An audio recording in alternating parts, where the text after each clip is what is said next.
Hello and happy holidays. Welcome to Geeks of the Round. I am your executive producer, DeAno Jackson. This is our long-awaited Walking Dead Season 3 mid-season finale episode. Yada, yada, yada, yada. But hey, we're finally here. I've got a new computer. Everything is copacetic. Joining me, as always, is my co-host, Matt Moore. What's going on, man?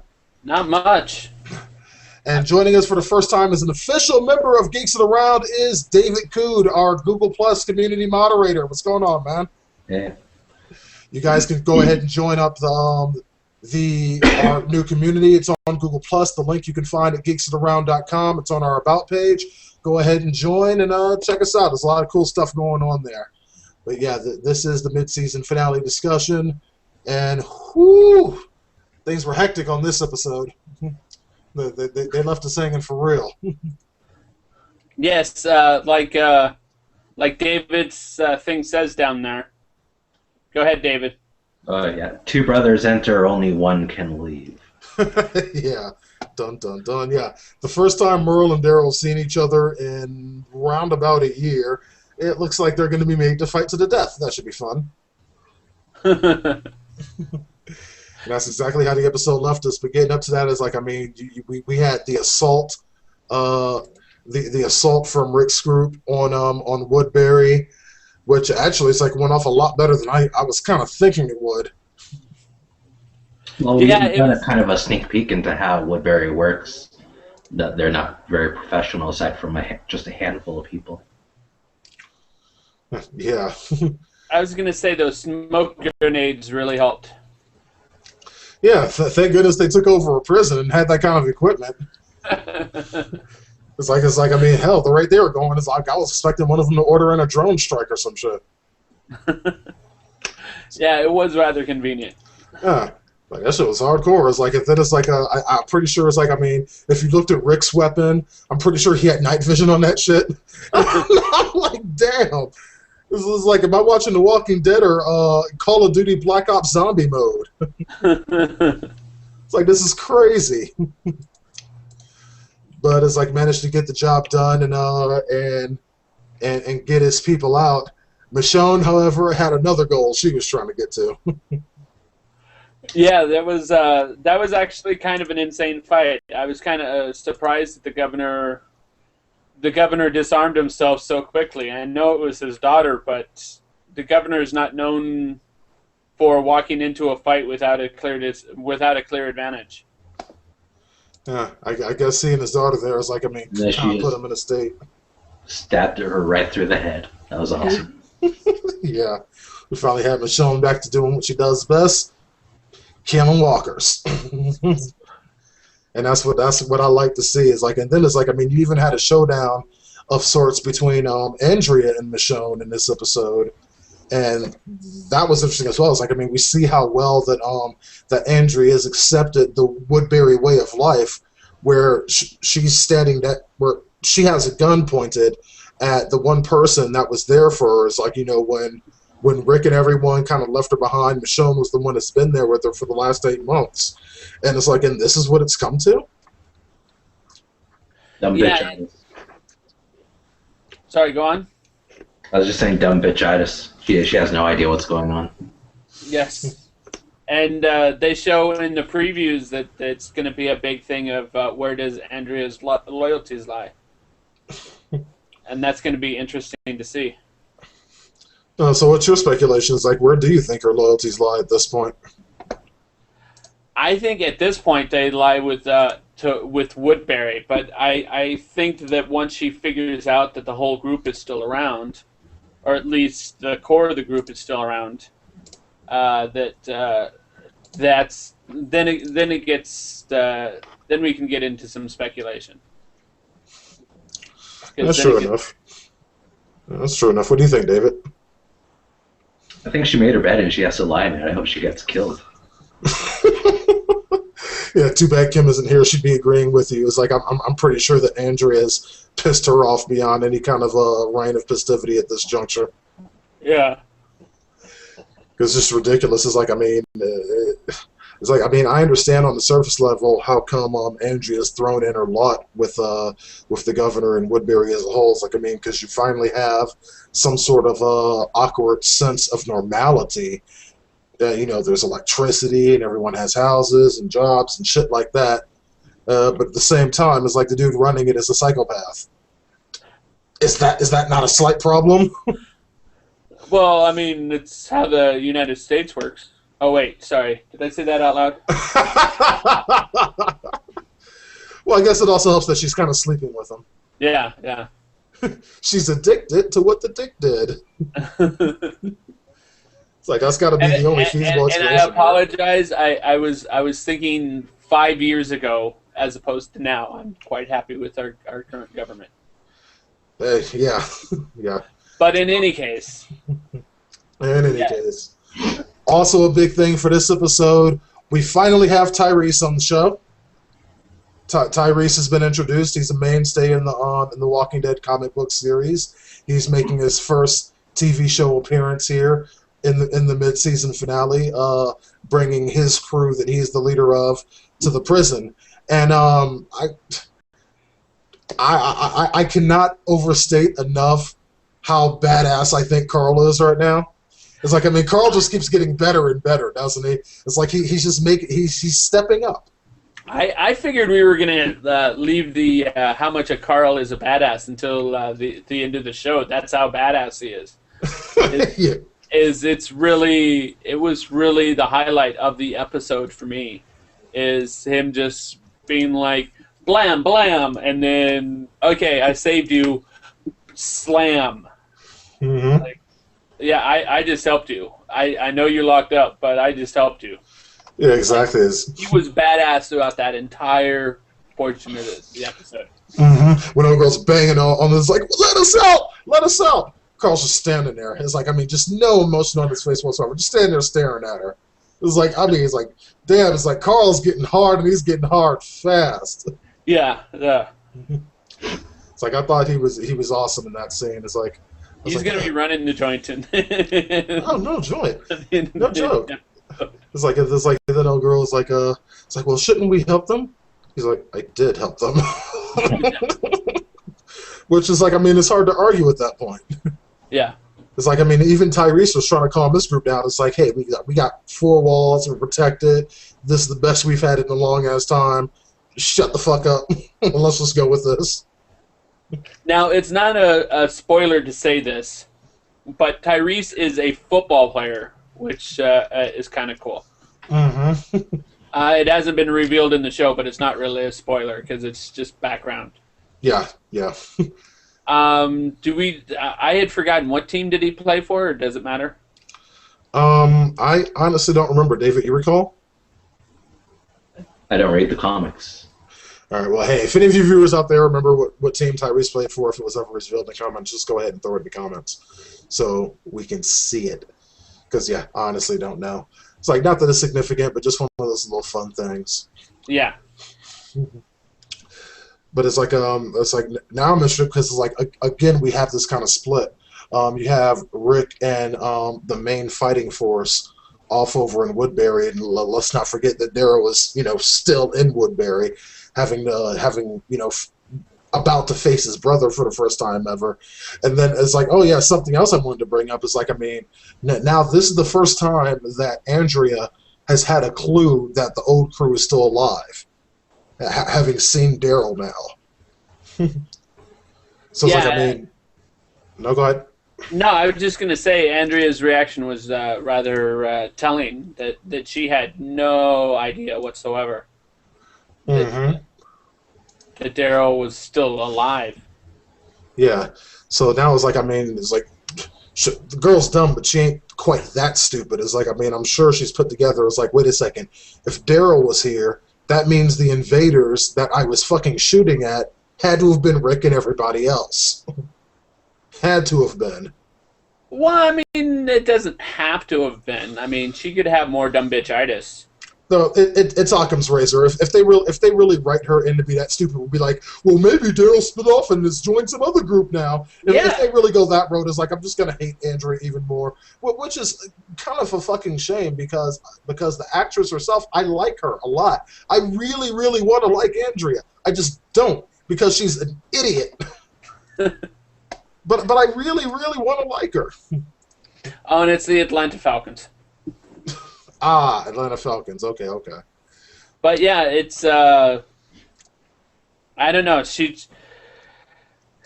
The fact that she's all like, I saw one of them, and the governor's all like, oh shit. Mm-hmm. She's all like, yeah, some black guy in a prisoner's costume or uniform, and the governor's like, ooh, thank God. Yeah. Yeah, and then it's like, I mean, okay. All right, and that's actually something else I wanted to bring up. Is there like some sort of fucking quota on black men on this show? Yes. Every time another black guy comes up, the previous black guy has got to die. What kind of shit is this, dude? We thought there was a limit of one black guy per show, but apparently I said that before. It's like Highlander. Yeah. It's like, and before I was like, I know I was debating you, but it's like on this one, it's like, fuck, dude. It's like I have to say, there's a valid fucking point here, dude.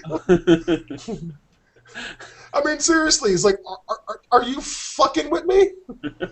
It's like, well, why did they even introduce him? Just kept T-Dog for like another 3 episodes. Yeah. I mean, it's like, come on, man. It's like, oh God! It's like, I mean, it's like, yeah, it's like we got. It's like Tyrese is like in the teaser before the trailer, before the opening and whatnot. Introduced him. It's like, oh shit, another black guy. We have to make sure the other black guy's dead first. And sure enough, it's like, because I was actually, when I was watching this episode, which I did yesterday actually, I've only just recently watched it, and I was like, as soon as I saw Tyrese, I was like, I bet this is another black dude about to die. I was like, hey, you can't have 2 niggas on the show. You can't have that. And it's like, I was joking. It's like, I didn't seriously think it would happen. But it's like, then when they were climbing that damn bus, they get shot. I'm like, son of a bitch. Someone actually spoiled that for me before I got a chance to see the episode. It was the night it was airing, and I was DVRing it. Yeah, DVRing it. Because I don't download my shows. Of course not. That would be just wrong. Yes, it would. And someone put on Facebook, they're all like, is there a quota? And I'm all like, son of a bitch. I know what he's talking about. It's just like, ridiculous, man. I already know. Well, it's like, hey, I hope they don't bring no more black dudes on the show. It's like, otherwise, it's like, I mean, I guess Tyrese ain't gonna have no damn job no more. I mean, damn, they ain't fucking around with this quota thing, are they? I was gonna say this show has a distinct lack of minorities at all. I mean, there are no Hispanics, none, and there's one Asian guy. Yeah. And that's it. That's all. That's it. So it's like, I guess only white people survive the apocalypse. Everyone else is a zombie. The scientist in Woodbury might be Jewish, but that's... But he's white, dude. Yeah. He's protected. Hey, if you white, you all right. Just like, I mean, it's like, I mean, even if you a fat white dude, it's like, I mean, apparently in The Walking Dead, it's like you can still be about. Everything's copacetic. Just don't be black. Or it's like, no, let me rephrase that. No, there was Otis. There was Otis. Yeah, and then where's Otis? Where he at? Dead. Exactly. But he was white. Yeah. So, my thought is this takes place in Atlanta. And while Atlanta may be run by white people, it is not a white neighborhood. It is, yeah, there should be more black people. Yeah, exactly. It's like, one would think. It's like, I was like, just in The Walking Dead, it's like, I mean, it's like I need to rephrase what I said. It's okay to be a black guy, but you can't be a black dude hanging out with another black dude, because one of y'all going to die. Well, let's keep in mind, you know, Woodbury, it's a gated community. And gated communities aren't known for their I do have to say that the current mayor of Atlanta is black, though. Now, for all those of you who are watching, it's like, I mean, obviously you're joking if you're not, if you're new to Geeks Around and don't know how we roll here. But it's like, I mean, this is pretty damn funny that in the episode they introduced a new black guy, the old one dies. Just like they did last time a new black guy was introduced. They killed T-Dog. It was like in the episode where T-Dog finally got lines. He was finally able to say shit and starting to, come into his own and actually be a real character. It's like, can't have that. Dead. It's like, oh, Jesus Christ, dude. It's why we can't have you, Reggie, and Kim in the same episode of Geeks Around. Yeah, apparently not. It's like, if we all hear somebody gonna have to die. Bullshit, dude. But it's like, I really did think it was a great episode overall. So it's like, I mean, just going into the second half of season 3 next year, which of course Geeks Around will be back for. Let's see what we've got. We've got Merle and his brother Daryl about to fight to the death. Andrea's there too with our newly one-eyed governor, thanks to Michonne. Let's see. We got Rick and Michonne and some of the other crew outside of Woodbury. And I think it's like, I mean, wait a second. It's like, do they know that Daryl's been captured at that point? It's like, I forget.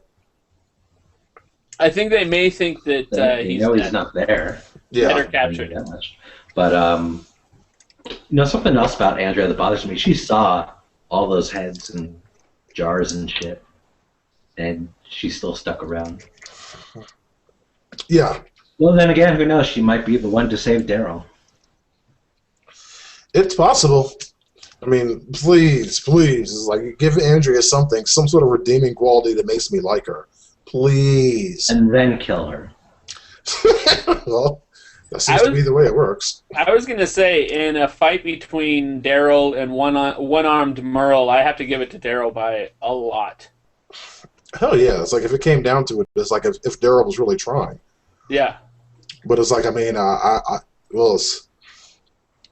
it's like, well, Merle kind of has the advantage here because he at least knew that his brother was alive. Daryl had no idea. They're just taking his hood off his head, and it's like, holy fucking shit, that's my brother. So, like, I mean, just that initial shock. And also, it's like, I mean, he doesn't know what's going on. It's like Merle's been in the arena before. He knows what's going on. He knows what the game plan here is. Daryl doesn't. But it's like, yeah, it's like if it came down to it, it's like if all the situations were equal and everything like that, it's like I'd give it to Daryl. Daryl's a survivor. Now, remind me, Michonne didn't tell anyone that Merle was there? No. Yes, they should. She didn't even tell them about Andrea. She didn't tell them a fucking thing. It's like that's how Michonne is. It's like she told them the minimum they needed to know. And it's like, and that shit wasn't stuff they needed to know. Yeah. Or at least in her view. It's like, I gotta say, it's like, so far, it's like, I really am enjoying Michonne's character. It's like, I mean, a lot of people are like, kind of give it a grief over, being a little bit too quiet. It's like, well, yeah, well, she should have told them about Andrea and Merle and whatnot. It's like, that ain't Michonne's way. She don't trust that easily. Yeah, she could have stopped a lot of pain, though, by just fucking speaking up. Yeah, she could have. That ain't how she rolls. And it's like, and I can't even be mad at that. It's like, I mean, every single chance Rick gets, he's taking away her sword and pulling guns on her and shit. Yeah. It's like, I mean, Michonne's a lone wolf. She's not accustomed to working, in a group. It's like she's been surviving all on her own. Well, her and her 2 zombie pets. And Andrea for a little while. Mm-hmm. Yeah, but she ain't used to having someone else run her show. So it's like, I mean, I gotta respect that. Now, how do you think that's going to play out? I mean, do you think she's going to join the group? Ignoring the comic book, because they kind of threw that away a while ago. Yeah. I honestly think so. I think I think she'll kind of come to grips with that she's probably better off within this group than being on her own, because it's like, unlike there was with the governor, there really is no, ulterior motives or anything else going on. I think she'll be comfortable there, as like, particularly if Andrea gets her shit together and rejoins the group. But we got a long way to go before that happens. Like, I mean, there's some shit that's going to go down. Because this battle over the prison, it's only just begun. Yeah. I think the second half of the season is going to be even more batshit crazy than what we've already seen. It's like we saw Rick and the crew, get control over the prison, but now it's like it's fuck defending it against walkers. They're going to have to defend it against Woodbury now, and a very, very pissed off governor, particularly if Michonne sides with Rick and them, because I'm thinking that the governor, as far as the governor is concerned, Michonne's probably not one of his favorite people right now. I was going to say is before the governor would have been allied pretty strongly against Rick, but now his blood's probably out for Michonne. Mm-hmm. Which means that, like, when shit goes down, he's not going after Rick, he's going after Michonne. Oh, no doubt. Who will probably have Carl as his bodyguard, and therefore will survive the day. Mm-hmm. Carl will be like, nope, plop, pop. It's like nope, fuck this shit. Boom, boom, boom. It's like that's how Carl is now. Shoot first, ask questions later. I can't be mad at that. All right, wild speculation time. Any of y'all got anything? I think, well, it's not wild speculation, but it's speculation. I think that Daddy's going to come home and Daddy's going to be very, very happy with how Carl acted. Yeah. I think he's going to be like, oh shit, this is my. It goes me, Daryl, if Daryl comes back, and then Carl. Okay. Like, fuck everyone else.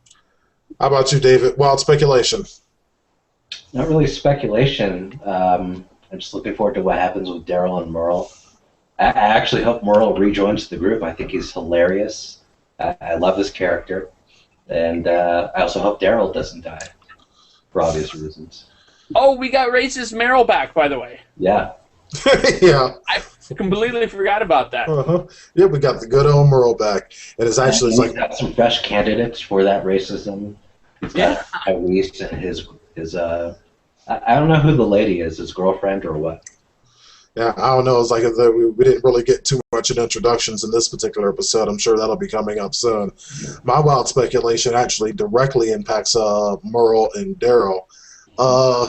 Purely wild speculation here, because like we know that Merle is like, I mean, the governor and him ain't no longer cool, especially now that the governor lost the eye thanks to Michonne, who Merle told him was dead. So it's like, I mean, he's not going to be with the governor anymore. He's going to be against them. It's like, I see Daryl siding with his brother, at least for a little while, over everybody. That is actually something I had forgotten. I had forgotten that Merle told the governor that Michonne was dead. Uh-huh. Like, it didn't quite occur to me that was the reason that he probably wanted to go after Merle so much. Uh-huh.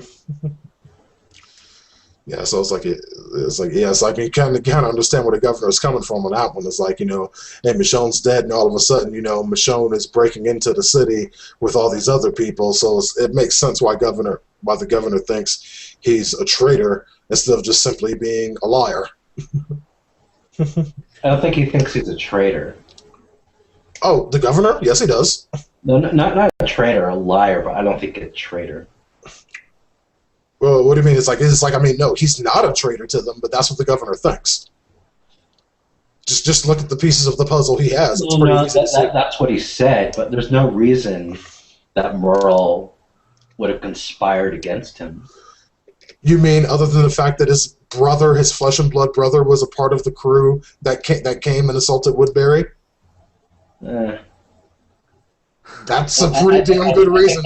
I think that's why the people believe that. You add to the fact that his brother was a part of the assault team, the fact that he lied to the governor about Michonne being alive when she was the one that let them into the city. It's like it's like from the governor's mind, he's the one that let Michonne go to help his brother.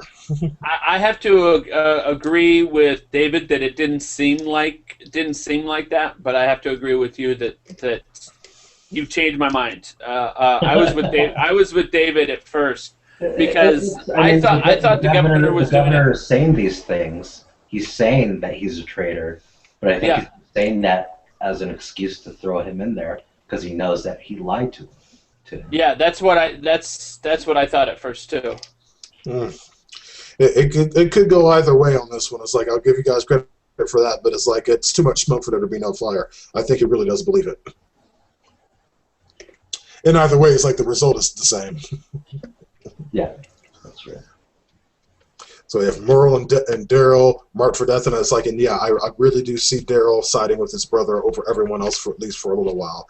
Eventually, I see him rejoining Rick and the crew. But at first he's going to be on his brother's side. No now doubt. the question I have is whether or not the Merle and Daryl fight is even going to happen. Is because of the fact that you've got Andrea there, and you've got the prison folk or the main group just outside the walls. I mean, anything could interrupt this fight from actually happening. Mm-hmm. So the question is whether it's even going to happen in the first place. Couldn't agree more. I mean, a lot of things can happen. It's like, I mean, how many people are down in that pit? It's like, I mean, are the walls being adequately guarded right now? It's like, I mean, it'd be nothing for Rick and the gang to take down a piece of the wall and let some walkers in there and kind of sort things. It's like, I mean, because it's like, I mean, Glenn probably ain't happy right now. He's like, I mean, sicking walkers on people will probably seem to be a pretty good idea to Glenn right now. It's like, particularly because I'm sure that he that more than anyone else there, he wants the governor dead. There was nobody there that has more of a right to be pissed off at the governor than Glenn does, except of course Maggie. But Glenn is probably the one that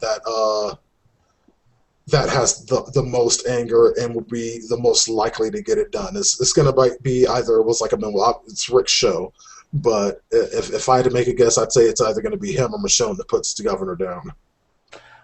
I want to know why in the preview they imply that Rick is going to have to stand down as the leader. I didn't see the preview. It's like a lot of times I particularly avoid those.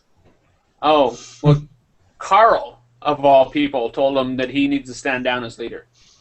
Really? I didn't see that. You didn't see that?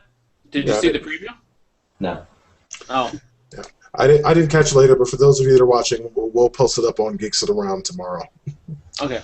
So that all of you can see it and see what's what. It's like, I mean, I don't know. It's like, what situation do you think would lead to him to his own son telling him he needs to stand down? I was like, I mean, I think Rick has pretty much gotten over his crazy insanity that he was on for a bit. Yeah. And they also show another scene where Herschel is yelling at him to stay put, which was kind of weird too. So I don't know. I'd like to find out though, but I have to wait until next year. Yeah, all the way until next year. It's like, at least it's not really all that long to wait. Season 3 of The Walking Dead picks up on February 10th, 2013. Assuming the world doesn't end this Thursday, and we'll be back on the following Monday to talk about it. But in the meantime, it's like, anyone got anything else? Just the fact that if you go to iGoogle and look at the weather report, there is no weather on Friday. Ooh. 5-day forecast, they don't show weather on Friday. Maybe the Mayans might have been onto something. Dun, dun, dun. I just find it funny how Google's going along with it. Yeah. No, I've got weather on Friday. Oh, I didn't earlier. Let me see, home. I'm looking at it now. Oh yeah, now I do. But it didn't earlier today. The conspiracy theories start. All right, guys, this is it for the Walking Dead discussions for this year. I am DeAno Jackson with your co-host Matt Moore and David Kude. We will see you guys for more Walking Dead discussions next year in February. In the meantime, we also do have the Dexter Season 7 finale episode coming on a little bit later on tonight. And there will also be the Walking Dead discussion for Telltale Games' Season 1 on the lovely PlayStation 3 and iOS devices and XBLA and Steam and all that. So look forward to that. In the meantime, we'll see y'all later.